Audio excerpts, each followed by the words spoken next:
నమస్తే, learn with లక్ష్మికి స్వాగతం. అందరికీ పిజ్జా చాలా నచ్చుతుంది, కానీ ఒక్కొక్కసారి బేస్ దొరకదు, లేకపోతే మనకి చేసుకోవడానికి చిరాగ్గా అనిపిస్తుంది. అలాంటప్పుడు బ్రెడ్తోనే ఈ విధంగా పిజ్జా చేసుకుంటే చాలా టేస్టీగా ఉంటుంది. అది ఎలా తయారు చేయాలో ఇప్పుడు చూద్దాం. పిజ్జా సాస్ ఎలా చేయాలో ముందుగా చూద్దాం. దీనికోసం 1/2 కప్పు వెల్లుల్లిపాయలను తీసుకోవాలి. వీటిని మిక్సీలో వేసి పల్స్ మోడ్లో ముదుగ్గా గ్రైండ్ చేసుకోవాలి. ఇప్పుడు గట్టిగా ఎర్రగా ఉండే ఒక 6 టమోటాలను తీసుకొని ఈ విధంగా పైభాగాన్ని తీసి పెద్ద పెద్ద ముక్కలుగా కట్ చేసుకోవాలి. వీటిని మెత్తగా పేస్ట్ చేయకుండా చిన్న చిన్న ముక్కలుగా చేసుకోవాలి. వీటిని చాపర్లో వేసి చేసుకోవచ్చు, లేదా గుమ్మడి కూరల్లో కోరుకోవచ్చు, లేదా మిక్సీలో పల్స్ మోడ్లో కూడా వేసి పేస్ట్ చేసుకోవచ్చు.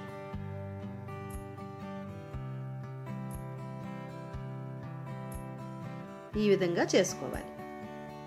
ఇప్పుడు ఒక పెద్ద బౌల్ తీసుకొని అందులో 1/2 కప్ సూజీ, 2 టేబుల్ స్పూన్ల పెరుగు, 1/2 టీ స్పూన్ ఉప్పు, 1/4 కప్పు నీరు వేసి కలుపుకోవాలి. చిక్కగా అనిపిస్తే మరికొద్దిగా నీరు యాడ్ చేసుకొని పక్కన పెట్టుకోవాలి.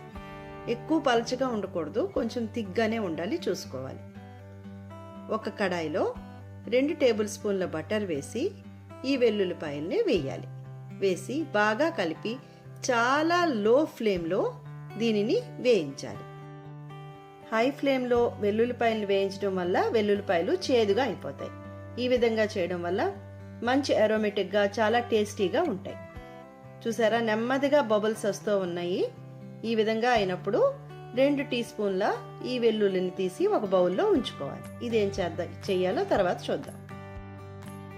ఇప్పుడు మిగిలిన వెల్లుల్లిలో ముందుగా తయారు చేసుకున్న టమాటా ప్యూరీ, ఉప్పు వేసి కలిపి 2 నిమిషాలు మూత పెట్టి మగ్గించుకోవాలి. ఈ విధంగా మగ్గిన తర్వాత ఇందులో ఒరిగానో, రెడ్ చిల్లీ ఫ్లేక్స్, మిరియాల పొడి వేసి కలుపుకోవాలి. పిజ్జా సీజనింగ్ ఉంటే అది కూడా వేసుకోవచ్చు. బాగా కలిపాక 2 టేబుల్ స్పూన్ల టమాటో కెచప్ లేదా టమాటో ప్యూరీ, 1 స్పూన్ షుగర్ వేసి బాగా కలిపి దగ్గరగా చేసుకోవాలి. చల్లగా అయ్యాక మరి కొంచెం దగ్గరగా అవుతుంది. కన్సిస్టెన్సీ చూసుకొని స్టవ్ ఆఫ్ చేయాలి. ఇప్పుడు ఒక తవ్వ మీద కొద్దిగా ఆయిల్ వేసి వేడి చేసి ఒక బ్రెడ్ స్లైస్ తీసుకొని ముందుగా తయారు చేసి ఉంచుకున్న సూజీ మిశ్రమాన్ని ఈవెన్గా తవ్వ మీద పెట్టుకోవాలి. ముందుగా తయారు చేసుకున్న పిజ్జా స్ప్రెడ్ని దీని మీద రాసుకోవాలి. ఈ పిజ్జా స్ప్రెడ్ గాజు సీసాలో వేసుకొని 10 to 15 డేస్ మనం ఫ్రిడ్జ్లో కూడా స్టోర్ చేసుకోవచ్చు. దీని మీద మనకి ఎంత కావాలో అంత చీజ్ వేసుకోవాలి. తర్వాత మనకు నచ్చిన వెజిటబుల్స్ని వేసి సీజనింగ్ చేసుకోవాలి. స్వీట్ కార్న్, మష్రూమ్ ఇలా ఏదైనా వేసుకోవచ్చు. నేను మాత్రం ఉల్లిపాయ, క్యాప్సికమ్ మాత్రమే వేశాను. దాని మీద కొద్దిగా ఒరిగానో, రెడ్ చిల్లీ ఫ్లేక్స్, కొద్దిగా ఉప్పు, పెప్పర్ వేసి మూత పెట్టుకోవాలి. 4 నుంచి 5 నిమిషాల్లో చీజ్ మెల్ట్ అవ్వడం స్టార్ట్ అవుతుంది. అంటే మన పిజ్జా రెడీ అయిపోయింది. దీన్ని ఒక ప్లేట్లోకి తీసుకొని వేడి వేడిగా సర్వ్ చేస్తే చాలా బాగుంటుంది. అందరూ తప్పకుండా ట్రై చేయండి. చూసారా ఎంత బాగుందో.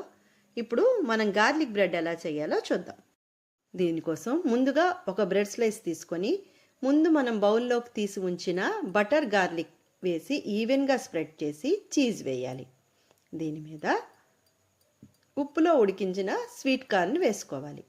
మష్రూమ్ కూడా కావాలి అంటే బటర్లో వేయించుకొని మనం కొంచెం పెప్పర్ సాల్ట్తో అది కూడా వేసుకోవచ్చు. ఇంకో బ్రెడ్ స్లైస్ దాని మీద పెట్టి తవ్వ వేడి చేసి నేతితో 2 వైపులా లో ఫ్లేమ్లో కాల్చుకోవాలి.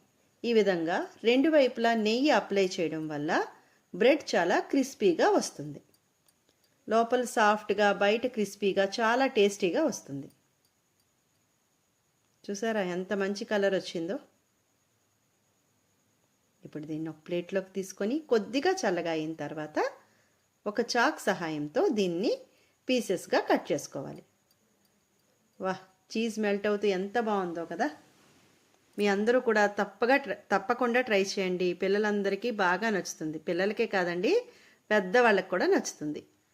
మీరందరూ ట్రై చేసి తిని ఎలా వచ్చిందో నాకు కామెంట్ చేసి చెప్పండి. Thank you for watching. Please subscribe my channel.